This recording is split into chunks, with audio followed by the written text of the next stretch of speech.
ಶ್ರೀ ಗುರುಭ್ಯೋ ನಮಃ ಹರಿ ಓಂ.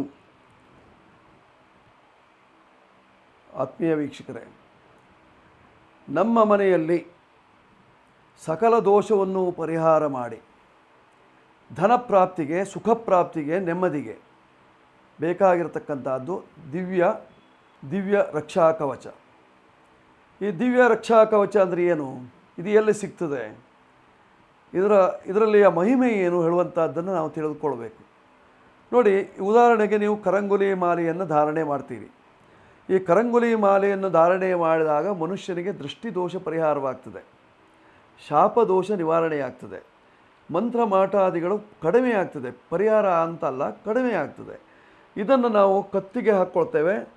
ಕತ್ತಿಗೆ ಹಾಕಿಕೊಂಡಾಗ ನಮಗೇನಾಗುತ್ತೆ ಅಂದರೆ ಸಕಲ ದೃಷ್ಟಿ ಹೋಗ್ತದೆ ಕರಂಗುಲಿ ಮಾಲೆಯಿಂದ. ಇದು ಧರಿಸುವುದಕ್ಕೆ ಯೋಗ್ಯವಾಗಿರ್ತಕ್ಕಂಥದ್ದು, ಜಪಕ್ಕೆ ಯೋಗ್ಯ ಅಲ್ಲ. ಹಾಗಂತ ನಾವು ಜಪವನ್ನು ಮಾಡದೇ ಹೋದರೆ ಧನಾತ್ಮಕ ಶಕ್ತಿ ವೃದ್ಧಿಯಾಗೋದಿಲ್ಲ. ಅದನ್ನು ನಾವು ವೃದ್ಧಿ ಮಾಡಿಕೊಳ್ಬೇಕು ಆದರೆ ದೇವದಾರು ಮಾಲೆಯನ್ನು ಉಪಯೋಗಿಸಬೇಕು. ಭಾಳ ವಿಶೇಷವಾಗಿರ್ತಕ್ಕಂತಹ ದೇವದಾರು ಮಾಲೆಯಲ್ಲಿ ನಾವು ಜಪವನ್ನು ಮಾಡಿದ್ವಿ ಅಂತಾದರೆ, ಜಪವನ್ನು ಈ ರೀತಿಯಲ್ಲಿ ನಾವು ಮಾಡಿದ್ವಿ ಅಂತಾದರೆ ನಮಗೆ ಆ ಜಪದ ಶಕ್ತಿಯಿಂದ ಮತ್ತು ಈ ಕರಂಗುಲಿ ಮಾಲೆಯ ಶಕ್ತಿಯಿಂದ ಈ ಎರಡೂ ಸಹಿತವಾಗಿ ಒಂದು ರೀತಿಯಲ್ಲಿ ಕಾಂಬಿನೇಷನ್ ಇದ್ದಾಗೆ ಆಯಿತಾ. ಇದರಿಂದ ನಮ್ಮ ದೇಹಕ್ಕೂ ಅನುಕೂಲವಾಗ್ತದೆ, ನಮ್ಮ ಗೇಹಕ್ಕೂ ಅನುಕೂಲವಾಗ್ತದೆ. ಗೇಹ ಅಂದರೆ ಮನೆಗೂ ಅನುಕೂಲವಾಗ್ತದೆ. ಇವೆರಡು ಅತ್ಯಂತ ವಿಶೇಷವಾಗಿರ್ತಕ್ಕಂಥದ್ದು.